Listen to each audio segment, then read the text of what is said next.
All right, let's talk about something we all think we know, solitude. But we're not just going to talk about that first sigh of relief when you finally get some alone time. No, we're going to go deeper, into a hidden, way more complicated phase of being alone. One that can totally change how you see yourself. You know the feeling, right? When the world is just too much. The noise, the constant pings from your phone, the pressure, and you just think, I wish I could hit a pause button on everything and just vanish for a little while. And when you finally do it, when you cut those ties, that initial moment is amazing. It's this incredible wave of relief. The silence isn't empty, it's peaceful. You can finally hear your own thoughts again. You can just breathe. And honestly, for most people, that's kind of where the story ends.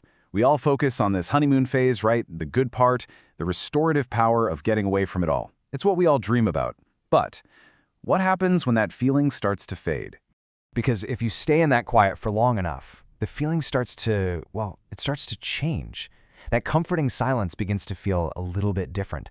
It's a really subtle shift at first, but you can feel it. And this is what we're really here to talk about. This is the hidden second phase. It's the part nobody really mentions, where the silence stops being your friend, and believe it or not, it starts to get really, really loud. All of a sudden, with no noise coming in from the outside world, the noise inside your own head gets cranked up to 11. Without all the usual distractions, your own thoughts just rush in to fill that void. And honestly, it can feel super disorienting, almost like you're lost. So why? Why does this happen? Okay, this brings us to the absolute core idea of this whole explainer. It's a really powerful way to understand this, and it's called the hidden mirror. Just think about it for a second. We don't just see ourselves through our own eyes, right? Every single day, we're seeing little reflections of ourselves in other people. When a friend laughs at your joke, that's a mirror telling you you're funny. When a coworker asks for your help, that's a mirror telling you you're smart and capable. All these little interactions are constantly shaping who we think we are. This is the big question, isn't it? If your identity is constantly being bounced back at you by everyone around you, what happens when you take all of those mirrors away? What are you left with then? Well, the mind, it hates a vacuum. It starts to fill in the gaps itself.